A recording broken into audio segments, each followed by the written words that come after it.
Hey, it's Adam here, and you're watching The Culture Hack, where we're talking about how to create engaged workspaces that unlock the potential of your teams and drive your business forward in ways you've never seen. So stay tuned. Colin Johnson, welcome to The Culture Hack. Thanks so much for coming on. You're very welcome, Adam. It's a privilege to be here. I'm super excited. You and I have met a few times, and we've always had such great conversation about so many different things. You are, of course, the founder and head coach of Intrepid Business and Executive Coaching, which sounds really exciting. So why don't we start there? Tell me a little bit about Intrepid. What is it that you do? Great question. I've always been attracted to the word intrepid. It suggests adventure, courage, and maybe vulnerability. So I named my business that because I think that's kind of the coaching that I like the most. I like to go on an adventure with my clients. I want to hear about their biggest, hairiest, most audacious goals, most complicated problems, the things that sometimes they're afraid to talk about with other people. Okay. Amazing. And I can tell just by talking to you and just your way that you're a good listener. I think so. In your travels, what are the types of people that you work with? Is it business owners primarily, people that want to start businesses and thinking about it, or people just, who do you typically work with? Well, I tend to work with a lot of different kinds of people. So I started out as a Focal Point business coach. Focal Point is a coaching franchise. And I got a chance to work with a lot of small businesses. And I also got to work with executives more in the executive coaching realm. So a lot of my mentors have suggested to me that I niche down and try to find someone specific to work with. And it hasn't worked yet. So it may happen at some point in time. But what I love about what I do is I get to talk to super cool and exciting people in many different walks of life. So yeah, I work with some small business owners. I work with some executives. I work with people in kind of pivotal moments in their life, whether it's a career transition or a corporate transition. As we talked about before, I'm interested in starting some groups, some mastermind groups of people who are focused either on things like client creation and retention. And one of the most interesting spaces I've been working in is this idea of 10xing your goals. So I hope that's a little bit of a description of what I do. No, I like that because you and I talked about that book, right? 10x is easier than 2x, yeah. Right? Yeah. Great title, by the way, right?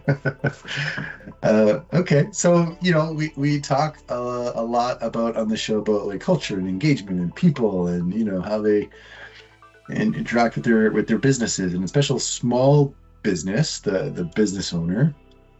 I know for me, a lot of times having someone get me out of my own head is really all I need to move forward to the next step or whatever. Like the business is limited by my limited beliefs sometimes.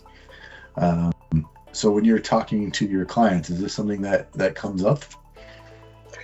All the time. And I love how you put that.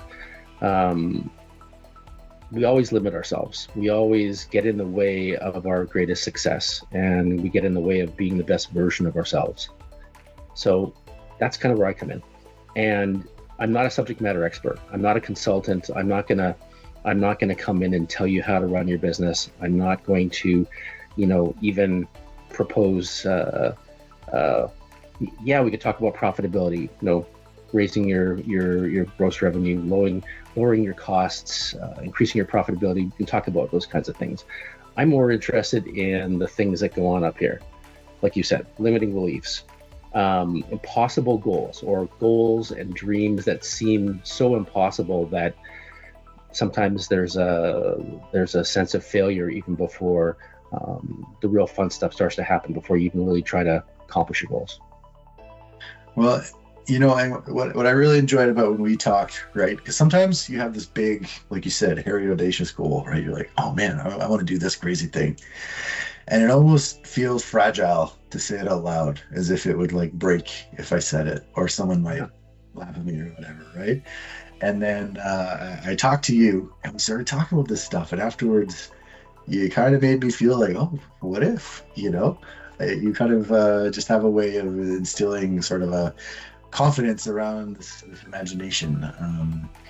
So what's your, you know, what's your first step? You're meeting with somebody, right? They got an idea where they want to be or what they want to do. What do you do first? Well, sometimes it's just kind of really understanding where they're stuck.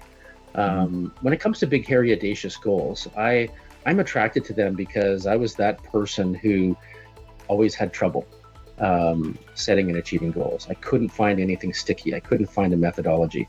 So sometimes my own feelings of failure and shame would get in the way of really finding out what I could do with my business, with my abilities as a coach.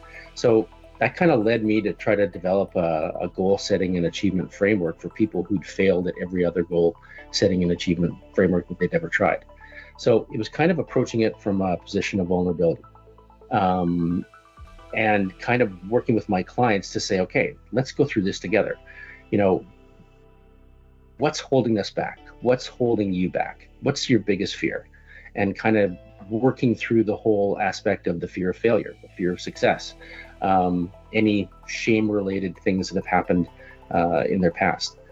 I started this business, I started being a coach because of the fact that many years in the corporate world messes you up. You feel like a failure. You feel like you can't reach your potential. You feel shame for all of that stuff. So for me, my journey was getting out of that, and I feel like my superpower is helping people do the same thing. I really like that that idea, right? I think it's realizing that, you know, who's to stop you from achieving this great thing, right? And I think if you think about it long enough, you realize that you are the one that put this obstacle in front of you, and therefore you're the only one that can remove it.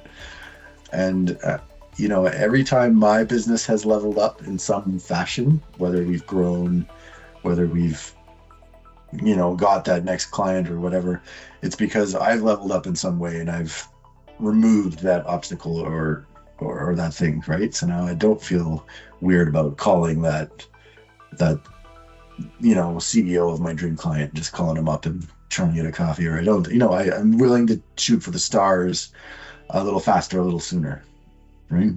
Yeah, well said. I don't know about your voice, Adam, but my saboteur or my my judge voice will say, "Who are you to do this?" So it'll be in my head, and it'll be, Colin, who are you to think you can coach this person? Who are you to think you could go on Adam Kolozetti's podcast? So if that resonates, that's a judge voice. And I like to challenge that. I like to say, yeah, who are you? And why couldn't you? And what would it look like if you could? And what are the things getting in the way of that? So you asked earlier about first steps in goal setting. First steps in goal setting in almost anything, it's let go of the past. Let go of everything that's holding you back. I'm not a therapist. I work with therapists. I have a therapist. But what I think I do bring to my clients is that sort of therapeutic aspect to business. It's looking at it from the standpoint of, you know, what's held you back in the past. Maybe we don't go down that road of figuring out what's happened in the past, but we try to figure out in the future, what are we going to avoid doing? What are we going to do differently? What are we going to do to keep you in that abundance mindset to help you, like you said, shoot for the moon, get your most crazy, wild dreams? I love that, right? My mom used to say growing up, like, shoot for the stars. You might just hit the moon. Yeah, yeah. Well, and the moon's pretty good. You know, the same guys that wrote the 10x is easier than 2x, they talk about the gap and the gain in another book. In other words, when we're shooting for something that we've never seen before, sometimes it kind of it dulls our sense of what we have accomplished. But when we go backwards in terms of our measurement, and we think about, well, where we come from in the last year, in the last week, in the last month, that's when we really see our progress, and we really see how we've made progress towards our goals. So letting go of the past, having a different criteria for measurement, you know, breaking down your big, hairy, audacious goals into quarterly chunks, monthly chunks, weekly chunks, develop habits and different aspects of your daily life, your repertoire, your regimen that's going to help you accomplish your goals. So these aren't really earth-shattering concepts or new. But what I like to do with my clients is I go through it with them. We're together. It's not me saying I'm like Tony Robbins and I've accomplished this already. It's kind of the two of us going together. I'm the guide. The client is doing a lot of the heavy lifting, but we're in it together, and we're focused on their most precious goals. You know what I found really interesting as you speak, right? You're talking about, the power of unlocking potential in an individual. And when we talk about culture in an organization, we use almost identically the same language. So I love that it applies whether it's a single person or a group of people trying to, align themselves towards a dream. The same principle applies. And I always found that, I think, fascinating, that together we do kind of behave as one, Yeah, there's demographics and psychographics. From a cultural standpoint, and I don't want to put words in your mouth, but I think from our conversations, you like to work with organizational cultures that have been harmed, that struggle, that maybe are stuck. So that's a psychographic that you like to work with, and that's how I like to work with people as well. That same psychographic, that people have been abused in their jobs. People have been wronged in their jobs. People have learned to lose their confidence in themselves and their jobs. And I love to be able to come in and help them reclaim their confidence, reclaim their joy, reclaim their purpose. So you're right, we do a lot of the same kind of work. And it's really, really focusing on that psychographic and turning it upside down. Back to that question, who are we to have an amazing work culture with low employee attrition and actually drawing the best people towards us as a company? That's what you're looking for, and that's what I'm looking for too, on an individual basis. Well, that is fantastic, and that is, why I invited you on the show, and I'm so glad that you were able to come on here and depart some of your wisdom. I hope people listening found some gems in that, and definitely if you got questions, if you want to reach out to Colin, you can check his information below. But thanks so much, Colin. Really appreciate your time, your energy, and I look forward to next time we get to chat in person. Thanks, Adam. The feeling is mutual. Hey, thanks for watching The Culture Hack. Do you want to chat culture and engagement? Give us a call and come on the show.